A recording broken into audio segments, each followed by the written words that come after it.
Friends, आज हम beginning करने जा रहे हैं आपके फिजिक्स सब्जेक्ट की।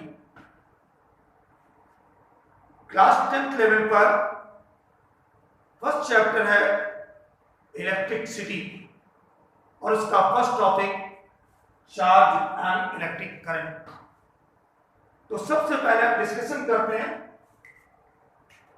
चार्ज पर। What is charge?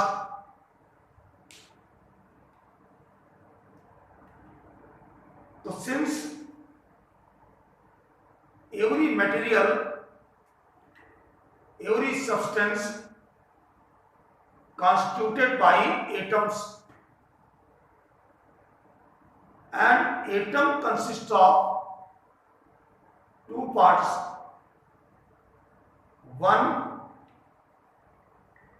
infinitesimally small solid portion in which protons and neutrons exist.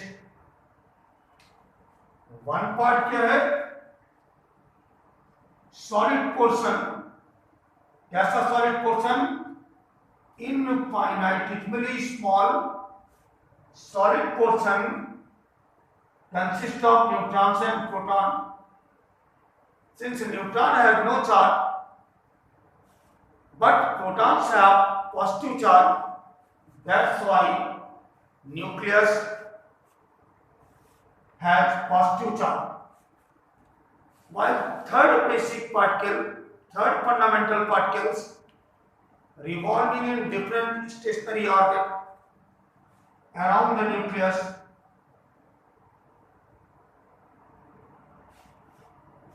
and revolving electrons attached with the nucleus by strong electrostatic forces. कहने का मतलब ये कि every atom two parts consist कर रहा है। One infinitesimally small solid portion called nucleus,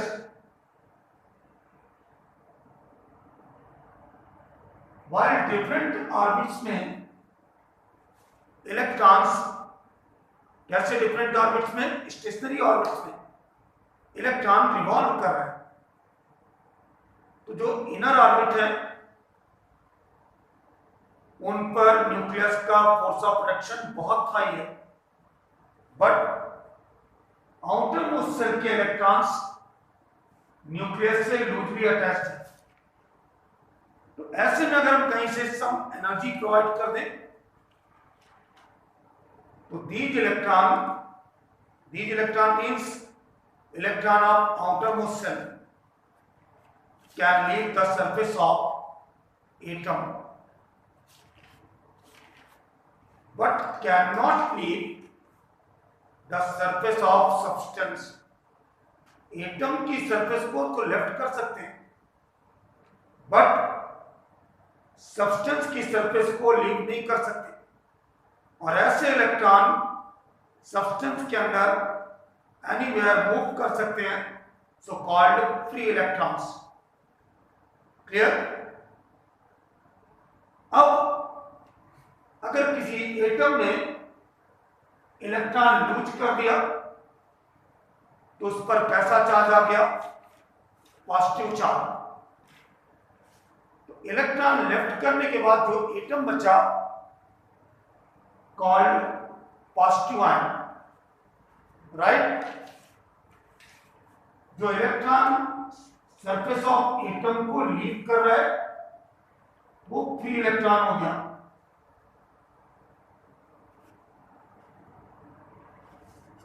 and the atom left behind it, and the atom left after losing electron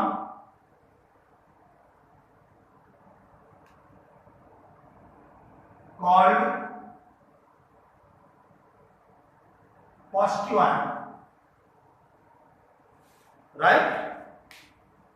अब हम थोड़ा और डीप में डिस्कशन करते हैं, क्योंकि आप लोगों को तो चार्ज के बारे में कुछ ऐसा समझाया गया कि when a glass rod rubbed with silk cloth, glass rod acquire positive charge, or a plastic cone rubbed over dry hair, it gain a tendency to attract a small piece of paper, या हम ऐसा कर सकते हैं कि com पर सम charge आ गया। तो चार्ज को हम थोड़ा डीप में समझते हैं। चार्ज को समझने के पहले हम एक छोटे से टॉपिक वर्क फंक्शन के बारे में सोचते हैं। What is work function?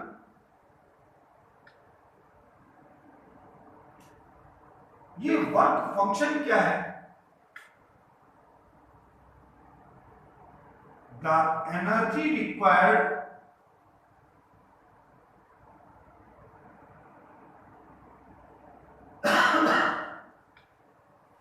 to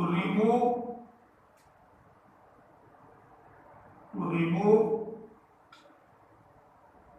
an electron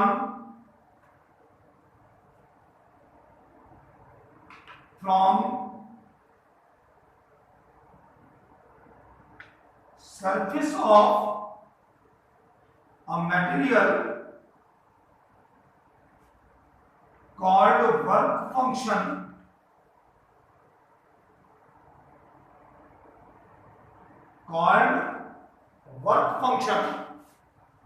माने किसी मटेरियल से इलेक्ट्रॉन रिलीज करने के लिए, किसी मटेरियल के एटम से इलेक्ट्रॉन रिलीज करने के लिए जो एनर्जी रिक्वायर्ड है, जो मिनिमम एनर्जी रिक्वायर्ड है, that is called work function. अब सोचने वाली बात है कि A and B two bodies थी, बोथ एटम से कॉन्स्टिट्यूट थी। एटम का अरेंजमेंट क्या था?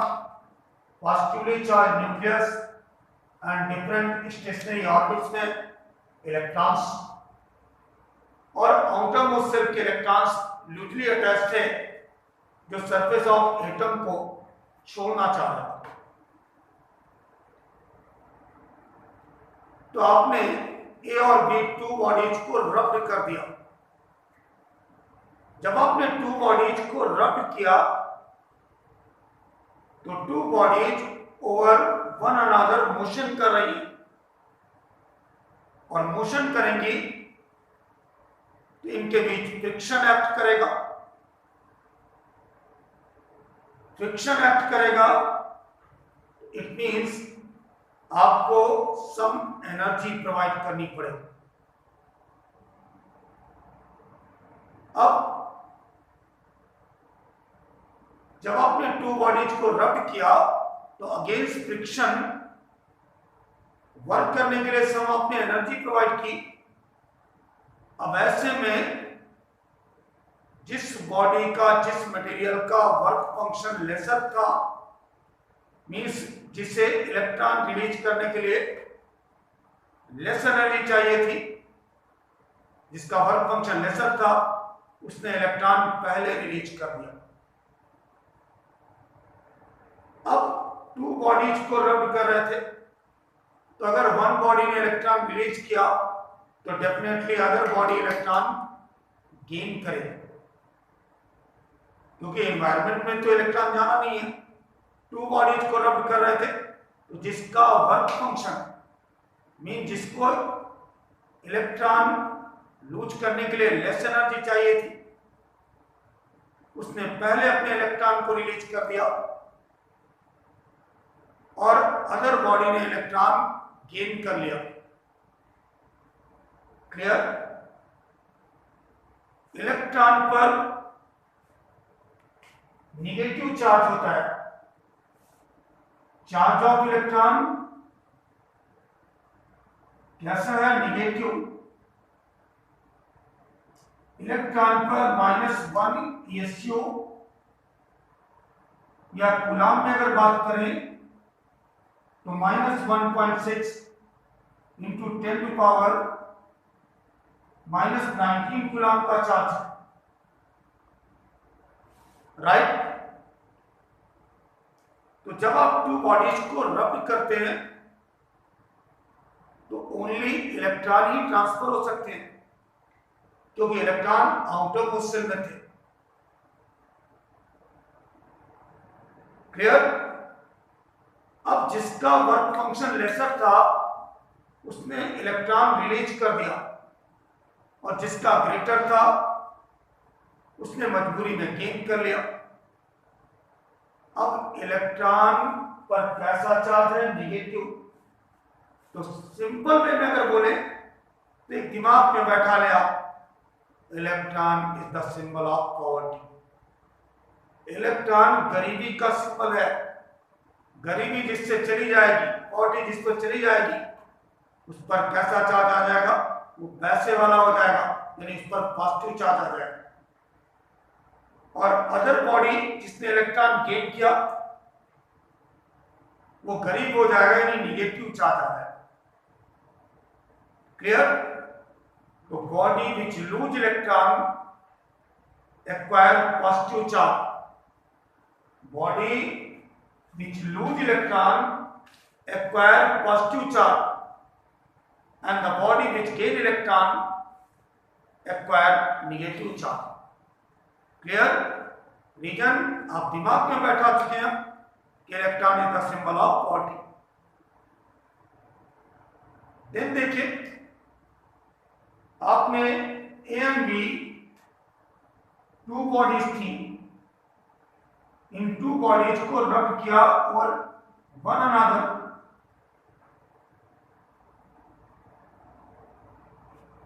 One body A other body B.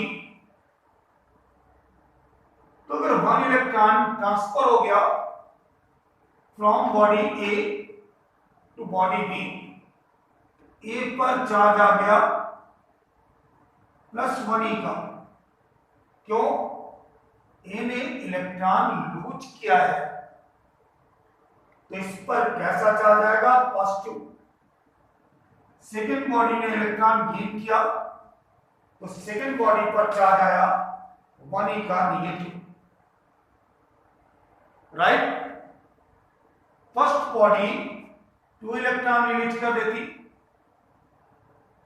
तो इस पर 2e का चार्ज आया था, और सेकेंड बॉडी पर -2e। 3 इलेक्ट्रॉन लूज करती तो फर्स्ट बॉडी पर +3 और सेकेंड बॉडी पर -3। सिमिलरली अगर first body n electron transfer कर देती तो फर्स्ट बॉडी पर +ne और सेकेंड बॉडी पर -ne का चार्ज आ जाता। क्लियर है? याद रहे, when two bodies rubbed over each other, then electron transfer from the body which have lesser work function to the body which have greater work function, and work function is the minimum energy required to release an electron from surface of material. Clear? Second thing, electron can never transfer in fraction. Electron को कभी one body से other body में आप fraction में, यानी 1.5, 2.7 ऐसे electron transfer नहीं कर सकते। इलेक्ट्रॉन ऑलवेज ट्रांसफर होगा इंटीग्रल वैल्यू में, 1 electron, 2 electron, 3 electron, finally n electron. तो ऐसे आपके पास फॉर्मूला बन गया।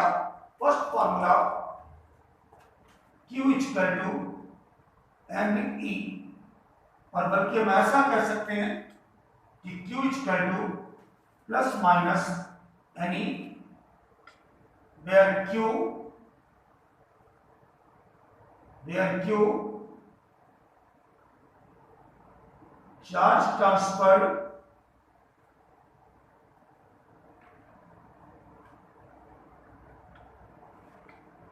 M,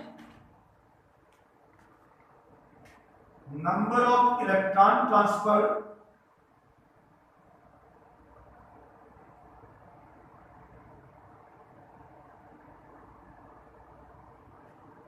and E,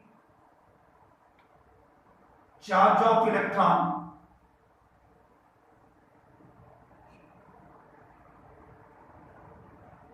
The body which loses electron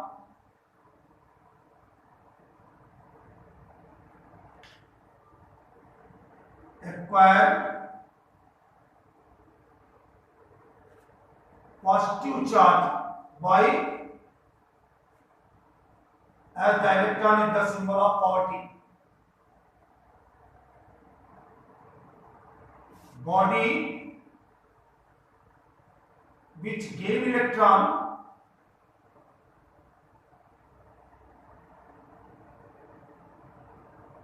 acquire negative charge.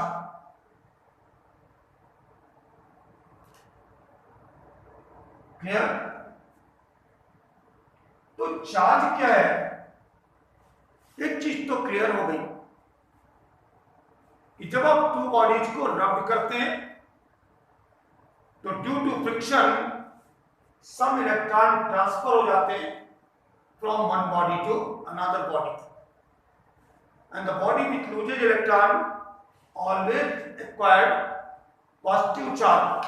आप ऐसे भी दिमाग में रख सकते हैं कि देने वाला हमेशा पैसे वाला होता है, तो जो इलेक्ट्रॉन लूज कर रहा है उस पर पैसा चार्ज आ रहा है पॉजिटिव. आप नोट भी करते चले. तो चार्ज क्या है? चार्ज रियल में एक इंट्रिंसिक प्रॉपर्टी है. Charge is an intrinsic property, internal property किसी भी एलिमेंट की, किसी भी सब्सटेंस की, राइट? तो charge is an intrinsic property of elementary particles which provide a tendency to attack other bodies, and such force is called electric force. Clear है? अब देखिए, हमेशा दिमाग में रहे कि चार्ज कैसी क्वांटिटी है. चार्ज का transfer only integral number of electron में ही हो सकता है. तो थोड़ा और समझते हैं हम लोग. चार्ज क्वांटाइज्ड है. क्यों चार्ज क्वांटाइज्ड है? क्योंकि एक डेफिनेट अमाउंट ऑफ चार्ज ही ट्रांसफर हो रहा है from one body to another body. Clear? साथ ही साथ देखें कि चार्ज कंजर्वेशन लॉ को भी फॉलो करता है. कैसे? पहले फर्स्ट बॉडी थी A and second body B. A and B जब आपने रब नहीं किया था तो फर्स्ट पर चार्ज क्या था? 0. फर्स्ट बॉडी इलेक्ट्रिकली न्यूट्रल थी, सेकेंड बॉडी भी इलेक्ट्रिकली न्यूट्रल है.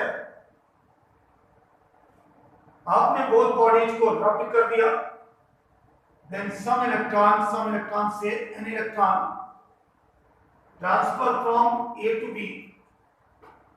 ए पर कैसा चार्ज आ गया? प्लस एन, यानी Q1 डैश हो गया प्लस एन, और बी पर यानी Q2 dash minus N.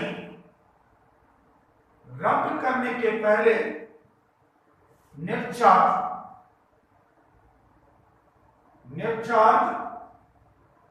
Before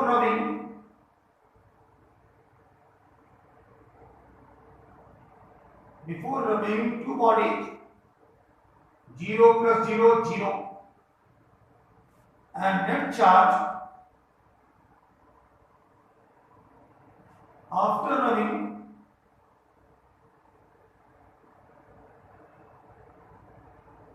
plus NE plus minus NE, तो नेट चार्ज क्या आया? 0 का। तो आप ये भी कह सकते हैं कि चार्ज कंजर्वेशन लॉ को होल्ड करता है, means when two bodies rubbed over each other, no additional charge introduce, साथ ही साथ no loss of charge takes place, only some electrons, that is some charge, transfer from one body to other body. Clear है?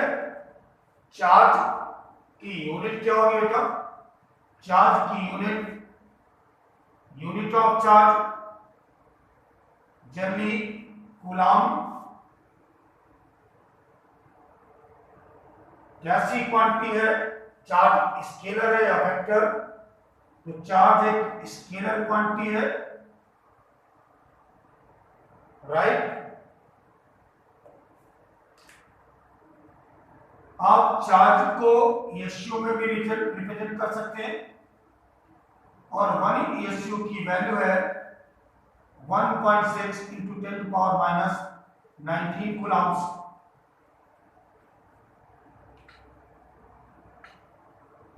अब आपसे सबसे पहला question आता है, एक बहुत ही इंपॉर्टेंट क्वेश्चन है, how many electrons constitute 1 coulomb of charge? How many electrons constitute 1 coulomb of charge? तो अभी आपने पहला फार्मूला पढ़ा, Q = NE, where Q charge transferred, N number of electron transferred, E charge of electron। और आपसे question क्या पूछा गया? How many electron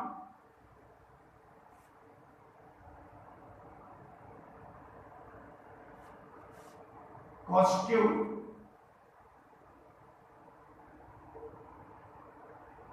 1 coulomb of charge?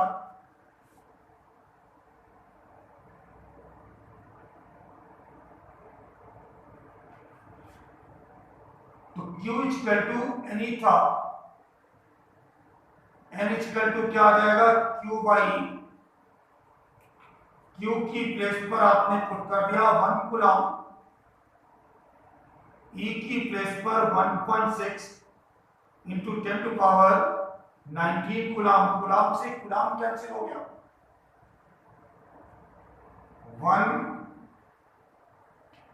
1.6 को यहीं रहने दिया, 10⁻⁻19 को आप ऊपर ले गए, एक्सपोनेंट का साइन चेंज हो गया, यानी 10⁻+19। डेसिमल रिमूव करेंगे,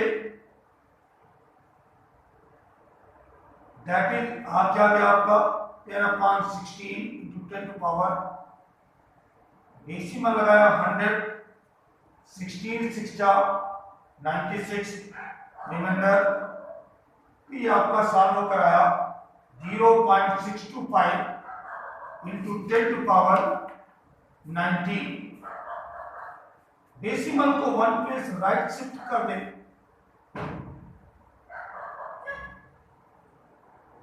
तो ये क्या हो जाएगा 6.25 × 10⁻18 इलेक्ट्रॉन्स। तो ऐसे बच्चों क्लियर हो गया होगा कि how many electrons constitute 1 coulomb of charge। 6.25 × 10⁻18 electrons constitute 1 coulomb of charge. तो ये तो था एक चार्ज का कॉन्सेप्ट। टू बॉडीज को रब करने पर जिस बॉडी ने इलेक्ट्रॉन लूज किए उस पर पॉजिटिव चार्ज, जिसने गेन किया उस पर नेगेटिव चार्ज। चार्ज कैसा है? चार्ज क्वांटाइज्ड है, only integral number of electron में ही ट्रांसफर कर सकते हैं। चार्ज कंजर्वेशन लॉ को फॉलो करता है, माने रब्ड करने के पहले भी टोटल चार्ज इक्वल है रब्ड करने के बाद के टोटल चार्ज। आपके नॉलेज के लिए बता देता हूं, सिंस इलेक्ट्रॉन का कुछ मास भी था। इलेक्ट्रॉन का मास क्या है? Mass of electron 9.1 into 10 to power minus 31 kg। It means जब वन बॉडी से अदर बॉडी में इलेक्ट्रॉन ट्रांसफर होते हैं तो जिस बॉडी ने इलेक्ट्रॉन लूज किए हैं उसका मास समथिंग डिक्रीज कर जाता है और गेन करने वाली बॉडी का मास सम इंक्रीज कर जाता है। क्लियर? अब हम डिस्कशन करने जा रहे हैं इलेक्ट्रिक करंट का। इस पर स्टडी करेंगे। अब हम स्टडी करने जा रहे हैं इलेक्ट्रिक करंट पर। तो व्हाट इज इलेक्ट्रिक करंट?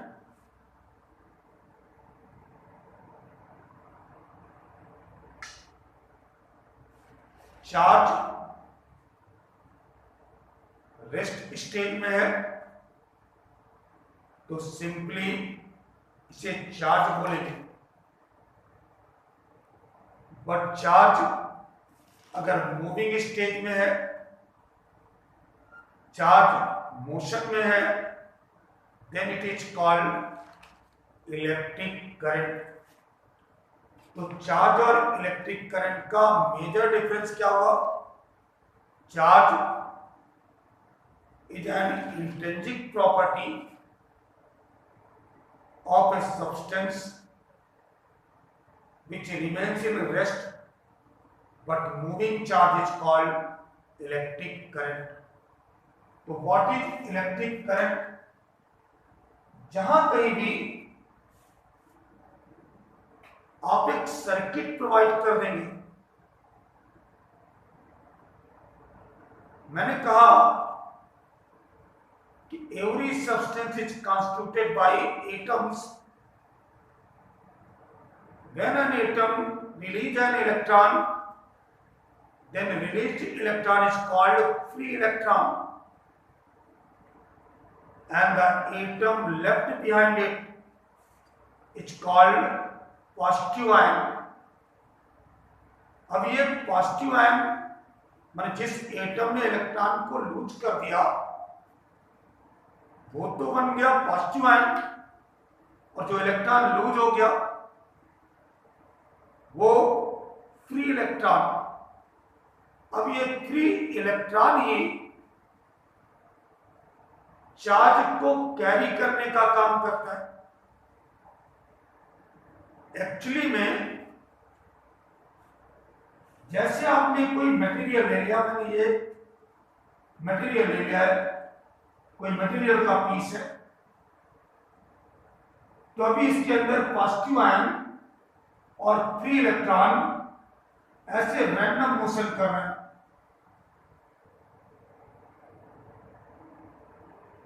जिसको जहां जगह मिल रही थी उस डायरेक्शन में मोशन कर रहा था। केवल इन फ्री इलेक्ट्रॉन ने एटम को लेफ्ट किया है बट मटेरियल को लेफ्ट नहीं किया। तो रैंडम मोशन कर रहे हैं, बिल्कुल रैंडम मोशन कैसे कर रहे हैं? जैसे 50 स्टूडेंट की क्लास थी और अचानक एक दिवाली का बम चल जाए तो भगदड़ मच जाएगी। जैसी भगदड़ मच गई, जैसे उस समय स्टूडेंट मोशन करते वैसे ही मोशन कुछ इलेक्ट्रॉन कर रहे हैं, राइट? बट अगर आपने एक इलेक्ट्रिक सर्किट प्रोवाइड कर दिया, मीन्स ये टर्मिनल पॉजिटिव हो गया और ये टर्मिनल नेगेटिव, तो ऐसे में ओवरऑल इलेक्ट्रॉन्स मूव करने लगेंगे एक डेफिनिट डायरेक्शन में। इधर लाइट चार्ज एक दूसरे को रिपेल करते हैं और unlike charge attract, result electron start to move from negative to positive electron, right. ये फ्री इलेक्ट्रॉन की सिचुएशन थी in absence of electric field, in absence of electric field. ये इलेक्ट्रिक फील्ड का डिस्कशन हम बाद में करेंगे, बट जैसे ही आपने पॉजिटिव और नेगेटिव इलेक्ट्रोड प्रोवाइड कर दिए, all electron move from negative to positive electrode, यानी चार्ज क्या बन गया, मूविंग। ये मूविंग चार्ज हो गया और moving charge is called current. तो what is electric current? What is electric current? तो इलेक्ट्रिक करंट क्या है? Flow of charge through any cross section area of a material during a unit time is called electric current. Electric current की definition क्या है? Flow of charge per unit time through any cross section area. Electric current flow of charge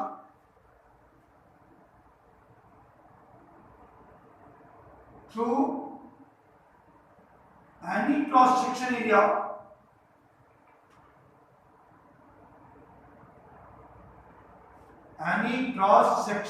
area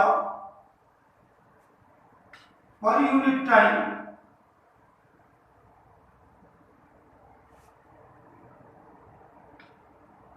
called electric current. It is represented by I. तो मैंने suppose कर लिया कि late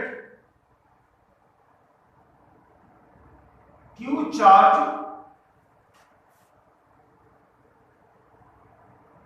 flows through a conductor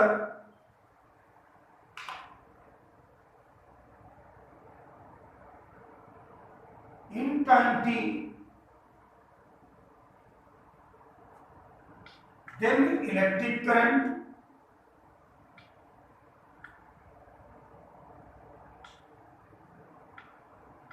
I is equal to Q by T। I क्या आ गया आपका? I की value आ गई Q by T, और अभी आपने देखा था but Q is equal to क्या है? That is I is equal to NE upon T। ये बोथ फॉर्मूले इलेक्ट्रिक करंट के हैं, राइट।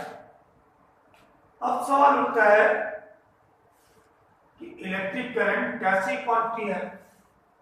इलेक्ट्रिक करंट कैसी क्वांटिटी होगी? आप खुद सोच सकते हैं, स्केलर या वेक्टर। तो चार्ज स्केलर है, टाइम स्केलर है, result electric current is a scalar quantity. हालांकि मैं बता दूं कि बच्चे बहुत ज्यादा कंफ्यूज होते हैं। क्यों? क्योंकि बुक्स में ऐसा भी दिया हुआ है, the direction of electric current always opposite to the flow of electron. Actually में है क्या?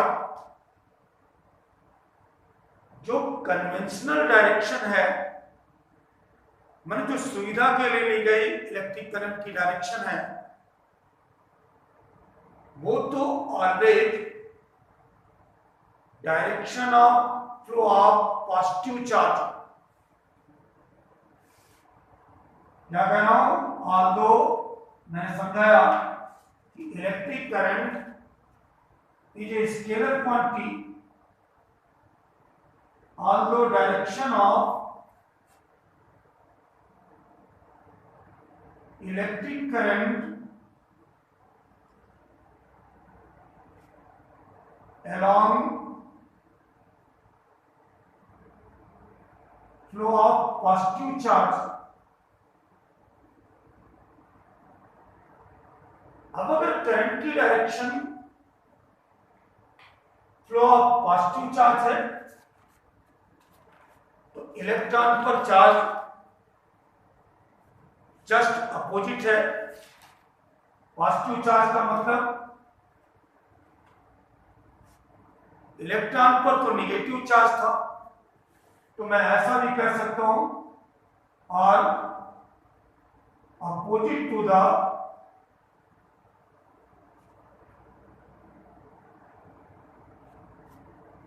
Flow of electrons. अगर मेरी बात क्लियर ना हुई हो तो उसके लिए मैं रास्ता बता दे रहा हूं। एक्चुअली में डायरेक्शन ऑफ इलेक्ट्रिक करंट कैसे होगी? Direction of electric current is always opposite to the cause of its origin. जिस कारण डेवलप हुआ उसको अपोज करेगा। तो करंट डेवलप क्यों हुआ था? Due to flow of electron. Result direction of electric current कैसी है? Opposite to the flow of electron, right. But हमेशा याद रखें इलेक्ट्रिक करंट कैसी क्वांटिटी है? इलेक्ट्रिक करंट स्केलर क्वांटिटी है। क्यों कैसा था? स्केलर। टाइम भी क्या है? स्केलर। और टू स्केलर क्वांटिटीज का प्रोडक्ट या डिवीजन ऑलवेज स्केलर, राइट। अब सवाल उठता है कि इलेक्ट्रिक करंट को मेजर कैसे करें? तो इलेक्ट्रिक करंट को मेजर करने के लिए आपके पास एक डिवाइस है। डिवाइस मीन्स एक इंस्ट्रूमेंट है। Instrument used to measure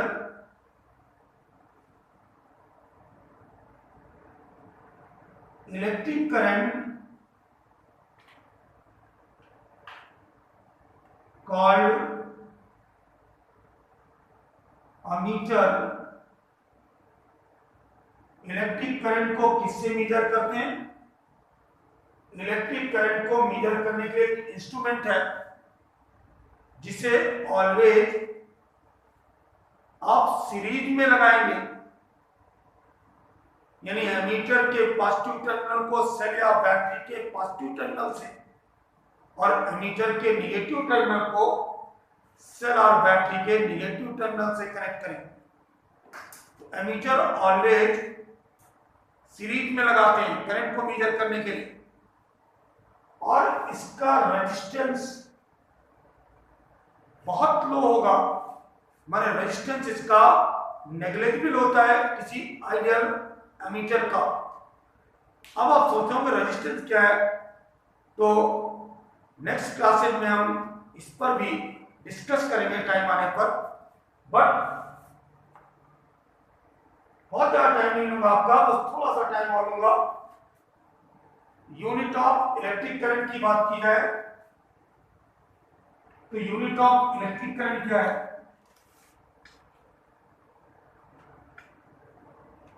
actually में अभी आपने कहा rate of flow of charge is called electric current, that is I equal to क्या था? Q by T. Q को आप किसमें मेजर कर रहे हैं? कूलॉम में।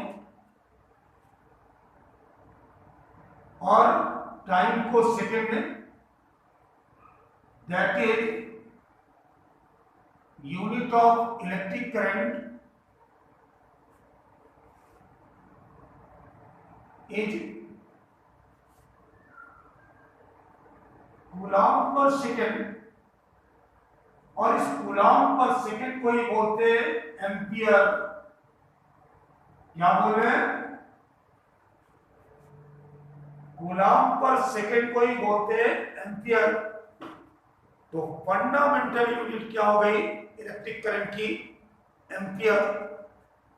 इसकी यूनिट की वजह से ही जो इंस्ट्रूमेंट यूज कर रहे हैं करंट को मेजर करने के लिए, उसको हम बोलते हैं अमीटर। अब एक और क्वेश्चन खड़ा हो गया, 1 एम्पियर क्या होगा? तो सिंस I इक्वल टू क्या है? Q by T. अब मैं अगर ऐसा करूं कि T इक्वल टू क्या ले लूं? 1 second. And Q equal to 1 coulomb, then I की वैल्यू क्या होगी? 1 coulomb upon 1 second, that is 1 ampere. Clear? तो 1 एम्पियर की डेफिनेशन क्या हो गई? 1 ampere is the current, 1 ampere is the current which produces when a unit charge, that is 1 coulomb charge, flows through a conductor in unit time, that is 1 second. Clear? So what is 1 ampere? If 1 ampere की definition क्या हो गई? If unit charge, bracket में आप लिख देंगे 1 Coulomb charge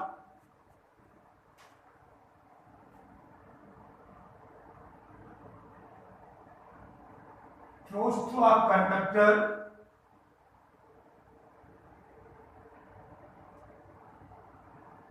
that is material in unit time, bracket में 1 second, then flow of current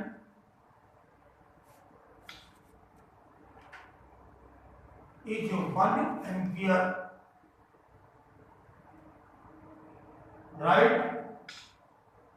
1 ampere is the current which produces due to flow of unit charge, that is 1 coulomb charge, through a conductor in unit time, that is 1 second.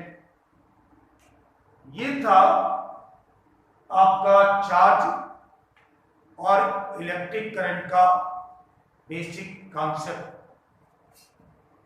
Next class में हम numerical problem के साथ discussion करेंगे। Thank you.